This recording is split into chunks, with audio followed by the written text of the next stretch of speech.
con la cual se incorpore definitivamente la población campesina al proceso de desarrollo nacional y reconoce la importancia de la función social y económica. La histórica relación de Acción Democrática con el campo se fortalece cuando el gobierno, en un gesto sin precedentes, condona la deuda de los agricultores. Es, por supuesto, una medida aplaudida por el sector. También se crea Corpo Mercadeo, con la ilusión de abaratar el costo de los productos del campo al venderlos sin intermediarios.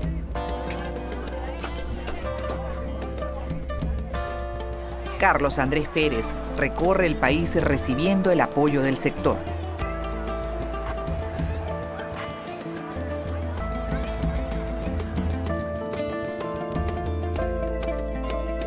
En el Táchira, su tierra natal, lo reciben con especial cariño. Nacido en Rubio, una zona cafetalera de los Andes venezolanos, se crió leyendo los periódicos colombianos.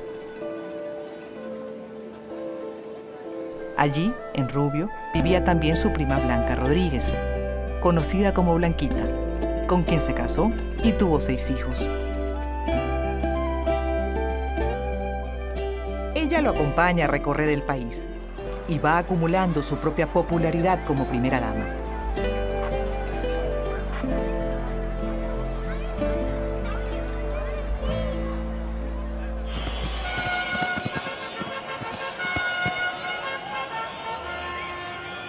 Carlos Andrés asiste a las ferias regionales y con especial afición a las tardes de toros, donde además disfruta de su luna de miel con las multitudes. Sus gabinetes, unos gabinetes en todo el periodo de gran respeto hacia los ministros. Ahí se discutían los temas, él oía las opiniones de todos los ministros y tomaba entonces una decisión. La otra cosa es que nunca se levantaba de la silla. El tipo pasaba 3 o 4 o 5 horas ahí sentado. Y lo demás salíamos, comíamos un queso, no sé cuánto, y regresábamos. Pero era autocargable, se autoenergizaba. Se declaran extinguidas a partir del 1 de enero de 1975 todas las concesiones que fueron otorgadas por el Ejecutivo Nacional. Hoy celebramos aquí con orgullo nacional que el hierro que se acumula en las entrañas de esta tierra vuelve a ser integralmente venezolano.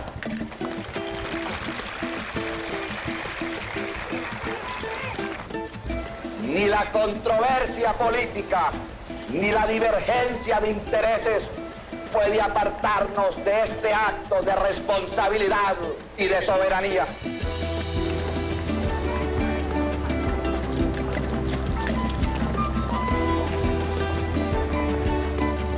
Venía de nacionalizar el hierro, ahora se estaba nacionalizando el petróleo en medio de un gran acuerdo nacional. Estar junto con el presidente Pérez levantando la bandera nacional, ¿no?, junto a donde está el pozo del Sumaque 1, fue algo muy emocionante. En el primer día del año de 1976, a celebrar la ceremonia con la cual, en nombre del pueblo, consagramos el gran día histórico en que Venezuela asume el pleno control de su gran riqueza petrolera. El petróleo mueve hoy la historia. Debemos movernos con ella. Manos a la obra. Ahora debemos hacernos dueños de nosotros mismos.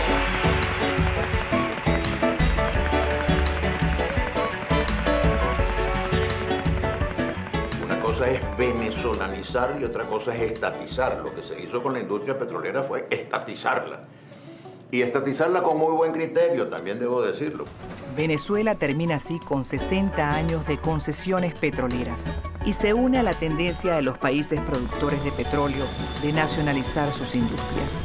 Ahora se crea la empresa estatal PDVSA. No fueron expropiaciones, no fueron confiscaciones, no, sino negociaciones, ¿no? El gobierno venezolano, como tenía dinero, compró a las empresas petroleras extranjeras que operaban en el país mediante acuerdos y discusiones muy serias. Y Para dirigir PDVSA, el presidente Pérez tuvo el buen juicio de buscarse a un venezolano inobjetable llamado el general Rafael Alfonso Rabar, que fue una garantía de seriedad en el manejo de la industria petrolera. Y PDVSA, como casa matriz, pasó a ser una de las 5 de las 3 empresas petroleras más importantes del mundo. Venezuela era un país petrolero, pero también era un país democrático. Entonces allí las expectativas se podían expresar, se procesaban de una manera diferente que un país donde era un emirato, donde había un jeque, donde había un rey, como en Arabia Saudita, etc. Los países petroleros tienden a ser autocracias. Son momentos en que la calle vive un nacionalismo efervescente y un sincero optimismo por el futuro del país. Aunque también hay quienes advierten que la economía venezolana no está preparada para digerir tal avalancha de ingresos petroleros. Yo llegué en Caracas en 1975 y era un momento del boom petrolero. Llegué para hacer una entrevista con el fundador de la OPEP, Juan Pablo Pérez Alfonso, y él me dijo a mí, era jovencita en ese momento, Teresita, ¿por qué está estudiando la OPEP? Eso es un tema muy aburrido. Debe estudiar lo que el petróleo está haciendo a nosotros, los venezolanos. Son advertencias fundamentadas, pero el país, embriagado con el aumento del consumo y de posibilidades, no quiere bajarle el volumen a la fiesta.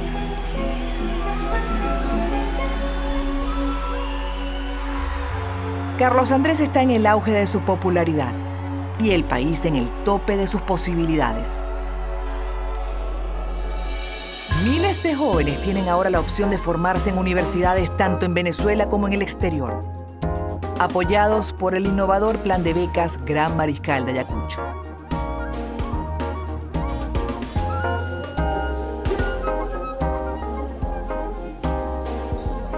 ¿Qué vas a estudiar? Voy a estudiar zootecnia, ingeniería aeronáutica. ¿Qué región de Venezuela? Margarita, en Estados Unidos, Alabama. Si usted es aceptado en una universidad de primer nivel en cualquier lugar del mundo, ese es el paso único que usted tiene que tomar. O sea, no le pedíamos recomendaciones, no le puso ninguna condición.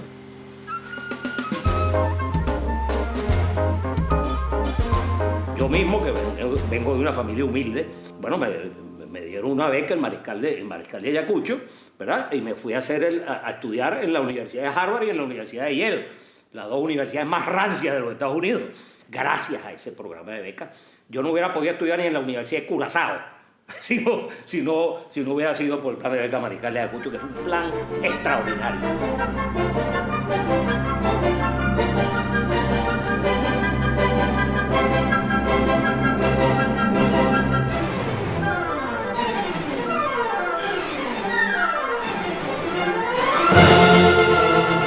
También se crea, bajo la dirección de José Antonio Abreu, un sistema de orquestas juveniles e infantiles pionero en el mundo.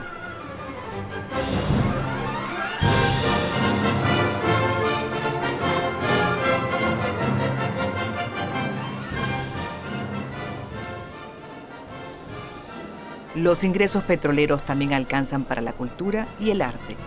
Nacen museos y casas editoriales. Y nuevos créditos impulsan una cinematografía nacional apenas incipiente.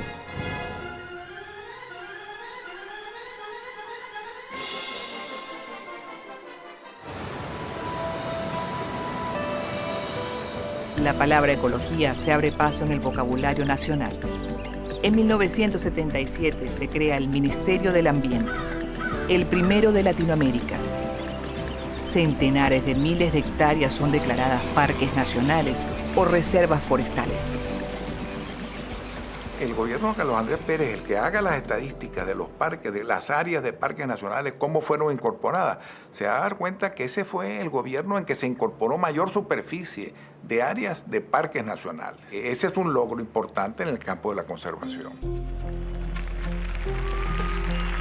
A partir del boom petrolero del 73, los países productores han tomado la escena internacional y Carlos Andrés se coloca en primera fila. Nunca antes en la historia de Venezuela un presidente había salido tantas veces del país ni intervenido en tantos foros. Ahora se asume como líder latinoamericano. La causa democrática de Nicaragua y los acuerdos de cooperación energética en Latinoamérica son ejemplos de su creciente protagonismo. No, Carlos Andrés era una fuerza de la naturaleza desencadenada, ¿no? Entonces, claro que tenía mucho protagonismo, no era un líder, digamos, que se medía, ¿no? Él se entregaba totalmente.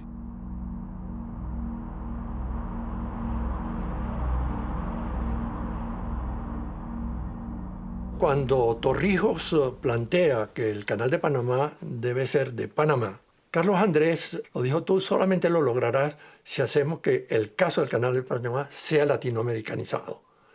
Porque el Congreso de los Estados Unidos, los senadores, jamás aprobarán de que el Canal de Panamá pase a ser manejado por los panameños. Puesto que el presidente Carter está dispuesto a llegar a ese punto, ayudarlo latinoamericanizando el problema.